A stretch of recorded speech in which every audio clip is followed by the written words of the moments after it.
let's do another proof just for fun and to have some more examples of working with power sets, working with the definition. So this theorem shows you the interaction between power sets and intersection. If you take the intersection of two power sets, then you get the power set of the intersection. And one thing to pay attention to is that this would not necessarily work for union. So there's something not necessarily obvious going on here. So if you try to put union here instead of intersection, then this does not always work. That's going to be one of your homework problems, or maybe presentation problem. I'll make it be one of them, to examine that situation where we put unions there and what can go wrong. All right, so let's start by thinking intuitively about what is the left-hand side and what is the right-hand side, and why might we even expect this to be true. So this is just intuition and no proof to start with. So the left-hand side, well, let's see, the right-hand side I guess is pretty easy to describe. It's the collection of subsets of this. So the collection of subsets of whatever is the intersection of x and y. So I can do stuff with bags of items, but when I work with intersection and union, I find it easier to imagine collections of dots like this. So by dots, I mean, this blob might be x, this blob might be y, and they are bags of pixels. So each pixel inside here represents some element of x, and so these are also elements of x here. And each pixel inside this blob would be an element of y. Then the intersection is the collection of pixels that are in both blobs, so these pixels. Okay, so I find that to be an easier visual. But then what is the power set? Well, the power set is a collection of subsets. So if the elements we're imagining are pixels, then if the elements of y are pixels and the elements of x are pixels on your screen, then the elements of the power set of the intersection, or the power set of y, or the power set of x, would not be pixels, but they would be collections of pixels. So, for example, if I just pick out one pixel here, one pixel here, one pixel here, these are all elements of x. But if I take a collection of pixels, like a blob, then that's what I would imagine is a subset of x. So it would be a collection of pixels. You can have a singleton one, where it's just consisting of one pixel. But remember, there's a distinction that we make between singleton, a pixel, and the pixel. These are not the same thing. The pixel is an element of x, if it's actually inside x, and singleton of that pixel would be a subset of x. Okay, so hopefully that visual makes some sense. Then what would be the power set of x intersect y? Well, x intersect y consists of all the pixels in here, and the power set is a collection of all of these guys, all of these blobs. So there's a lot of them, right? A lot more than there are pixels in here. Any grouping, no matter how complex looking, any grouping of pixels there would be a subset of the intersection. So think, for subsets, think sub-blobs rather than just dots inside. Okay, so the right-hand side here consists of all of these kinds of things. What about the left-hand side? So this one consists of all of the blobs that are fully contained in x. So like this one, that one, that one. Those are all sub-blobs of the x blob. This one consists of sub-blobs of the y blob, like this one, this one, this one, that kind of thing. Then when you intersect the two collections of sub-blobs, you get the collection of, you get only the ones that are both sub-blobs of x and sub-blobs of y. So then you would only get the ones that are like this, So that seems like the same thing as what we have on the right-hand side here. Okay, so I'd leave it up to you if you want to do that presentation problem. or homework problem, whatever it ends up being. So I've got my notes here. It's exercise 58. So when you're working on that, it's up to you to come up with a nice way of describing what happens when you're looking at unions rather than intersections. Why does it fail? And of course, that's you don't want to just imagine intuitively what's going on. It helps to imagine intuitively, but in the end, your goal will be to turn things into a proof. So that will be a little bit more challenging than what I'm doing here. I think that example is more challenging. Okay, so let's work out the proof here. So it's an equality, and let me get my tools in place for working with the different objects that come up here. So I've got power set, things like power set X. So what is that short for? Power set Y, what is that short for? Power set X intersect Y, what is that short for? How about power set X intersect power set Y? Or how about X intersect Y? So all of these are really just short for some different things that can all be written in this kind of notation of curly brace, bar, and then some variable and some condition for membership. They can all be written like this. So it's going to be axiom 5 all over the place in order to make use of these objects. So what's this? Remember, I'm just reading right off of the definition of power set. It's that, right? This one. I better not use Y, right? Probably I shouldn't have used Y up there either. It's actually okay, but I can use whatever dummy variable I want, so why not use one that helps me avoid confusion? So this is the collection of subsets of X, collection of subsets of Y. This one would be the collection of subsets of whatever this is, X intersect Y. This one would be the collection of, now I'm using the definition of intersection, not the definition of power set. So now what I'm copying over is definition 28, part 1, definition of intersection. So what's playing the, when I'm using it, what's playing the role of the A and the B here are power set X, power set Y. And then here, there's an X for the dummy variable. I'm not going to use that, obviously, since the X is used here. So let me use A for the dummy variable. So this is a set of A's such that A is in power set X, and A is in power set Y. Do you see how little thinking is needed to actually get a lot of this stuff in place? A lot of it's just copying over definitions and doing very mechanical things. You will see for a lot of formal proofs, it is like that. That's part of the point of formal proofs, is to mechanize a lot of things. It leaves you with no room for error. Compare that to the drawings we were making with the blobs. There, you really have to strain your brain to not make mistakes.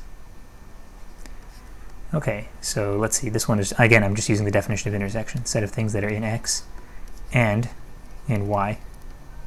And I've used A for the dummy variable everywhere here, but don't let that mislead you. They are not the same A. It's a bound variable each time, so each time it's a placeholder, it might be playing a totally different role each time. So don't think of the A's as being related in any way. If I really wanted to drive the point home that they're unrelated, I would have used a different letter in every situation. A here, B here for the dummy variable, C here, D here, E here. But I'm just, I don't want to pollute the board with so many different letters. That's why I'm using A, even though it's a different A in each case. Okay, so it's an equality. So the proof is going to split up a la theorem 10. Consider any, what should we call it? Z? We could. But, I actually don't like the name Z. There's nothing wrong with using. You can use whatever letter you want. But I don't like Z, because Z sounds like it's at the same level or on the same footing as X and Y. They're together in the alphabet. And what I'm going to write next is that whatever letter I'm talking about is in the left-hand side, is an element of this. And, you know, I just don't like z for that, because it's not on the same footing as x and y. In the picture, in what I'm imagining, if x and y are bags of pixels, the elements of x and y are pixels,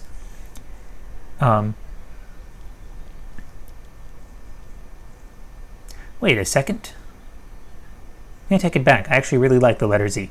Yeah, if x and y are bags of pixels, then if z is in here, then it's a subset of, you know, then it's in here and it's in here. So it's a subset of x and it's a subset of y. So z would itself be a bag of pixels. I take everything back. Z is actually a great letter. Okay, not important anyway. So consider any z in there. Then, so everything I do next is pretty much going to be mechanical. Like, all my definitions are in front of me. I could just use them. So for example, right now I've got z in here. What does it mean for z to be in here? Well, what is here? It's here. It's here. To be in there, according to axiom 5, this is the membership condition. So all I have to do is say that this holds, but with z in place of the bound variable a. So then, z is in the power set of x. And I'm going to write the word and.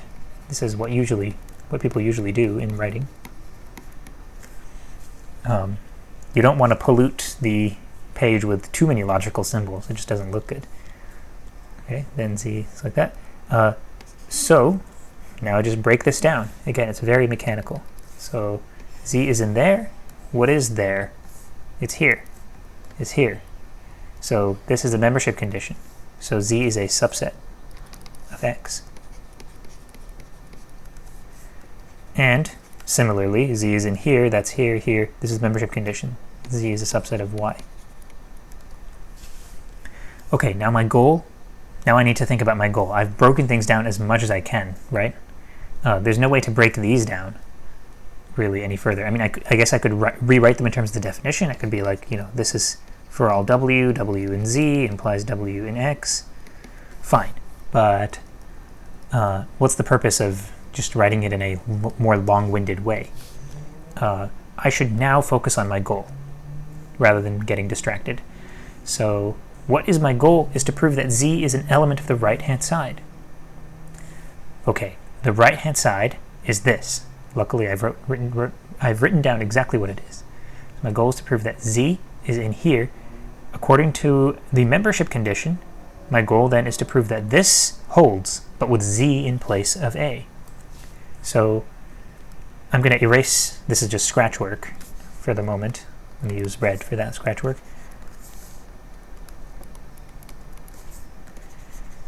My goal now is to get this here, right? So z, I want z to be a subset of x intersect y. That's my goal. If I can prove this, then I will have that z is an element of this thing, which is what I want to complete the proof of this inclusion here. Okay, well, z is a subset of x and it's a subset of y. So how can I prove that z is a subset of x intersect y? What would you do here? So this is a good spot to pause the video and think about what would you do next. There are a couple of options. Okay, so hopefully you thought of something or got stuck. Here's what I would suggest. So first, if I'm not gonna, okay, there's a clever way to do this quickly. If I don't think of that clever way to do it quickly, then here's what would be the go-to approach. You're trying to prove z is this, your goal is to prove this subset statement, right? This is a for all statement. So that means your goal is to actually prove that for all, let's say w in z implies w is in x intersect y. So my approach would then be to do a UG type argument. Consider any w in z. Forget this for the moment. Consider any w in z. And then try to prove that w is in x intersect y by using these facts that we have. That is the go-to approach. If you just proceed in the most natural way without trying to be clever about using previous results, then this is what you would do. So you have this UG, this universal generalization argument, inside the larger UG. This is a larger universal generalization argument for the purpose of proving this inclusion. So you have to prove an inclusion inside your proof of this inclusion. Kind of interesting. And definitely a fun and fine approach. But what's the clever way that I'm thinking of is to use a previous result. We have been in this exact situation before, where we know, where we've looked at a common subset of two things and thought about whether or not it's a subset of the intersection. Here it is, theorem 30. So we call this idea the maximality of the intersection. So if something is a common subset of two things, like here A is a common subset of both B and C, then it is a subset of the intersection. So we already went through that. We already did that. This theorem is now available to us. So by theorem 30, part 3, we have already reached the goal.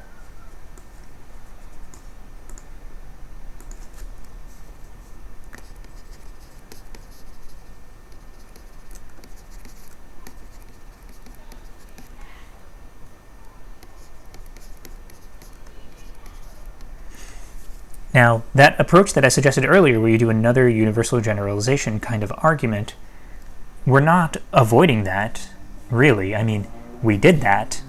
That's what we had to do to prove theorem 30, part 3, you know?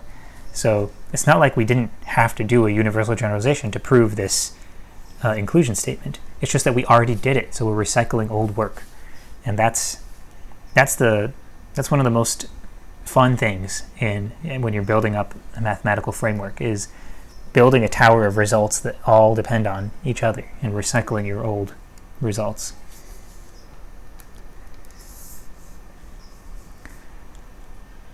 All right, so are we done? Well, to be done, I wanted my last statement here to be Z is an element of the right-hand side. So let me try to remember what my goal was. The right-hand side is here, and for Z to be an element of that, I needed Z to be a subset of X intersect Y, which I just got. So according to the definition of the power set of X intersect Y, this, by axiom 5 in the definition of power set, I can say therefore Z is in the power set of X intersect Y. So that's it for that direction. Now let's look at the other direction. So now assume Z, I can say assume, but let me follow the same language that I've been following. Consider any Z in the right-hand side, power set X intersect Y. Now let's just break it down. Power set X intersect Y, here it is. Z is in there, so that means this membership condition holds, but for Z. So then Z is a subset of X intersect Y. Okay, well, what's my goal? My goal is to prove that Z is in here, the intersection of the power sets. So my goal is to prove that Z is in here. So let me keep my goal in mind here in the scratchwork zone. My goal is to prove that this thing here holds, but with Z in place of A. So I really have two goals. Z is in the power set of X, and Z is in the power set of Y. And let me just rewrite Z in the power set of X. That's the same as saying Z is a subset of X, right?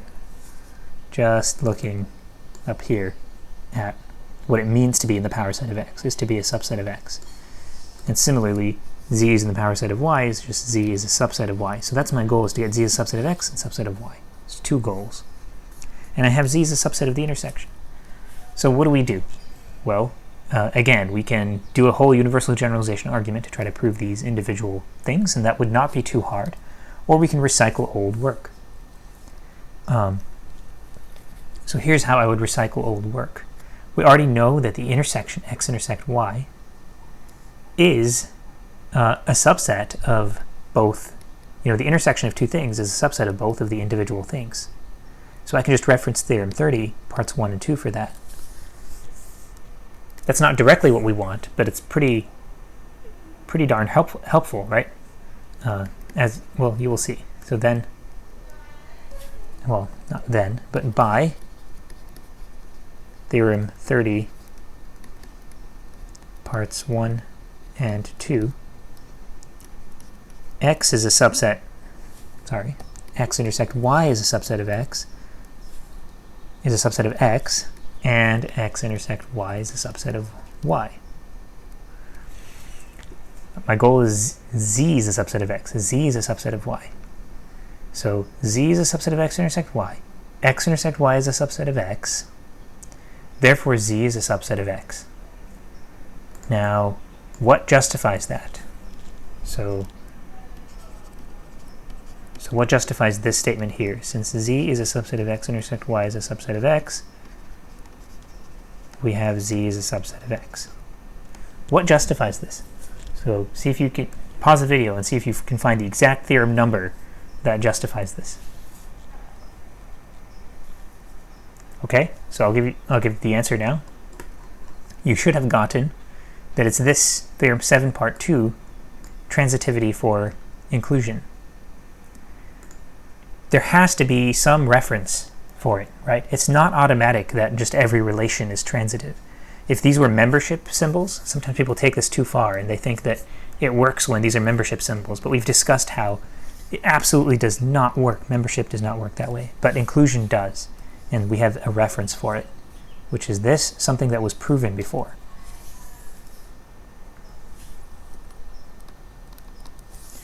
Okay, so why did we want this yellow Z as a subset of X? What was the point of that? Well, because that's what it means for Z to be in the power set of X.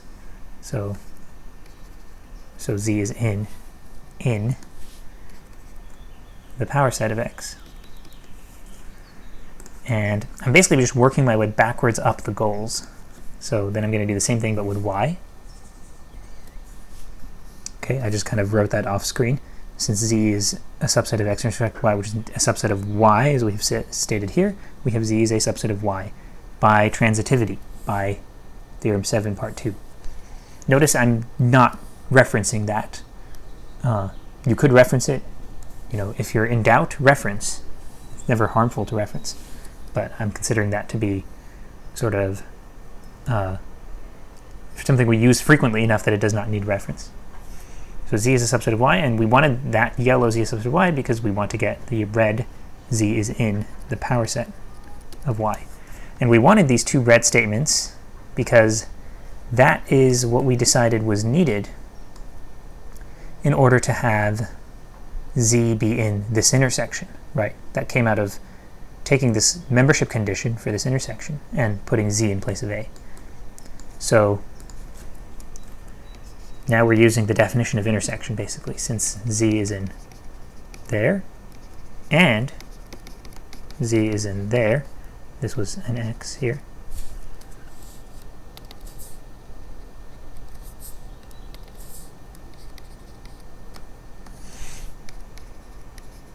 We have, let me not waste space, we have Z is in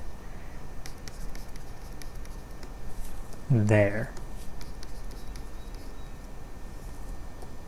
And that's what was needed.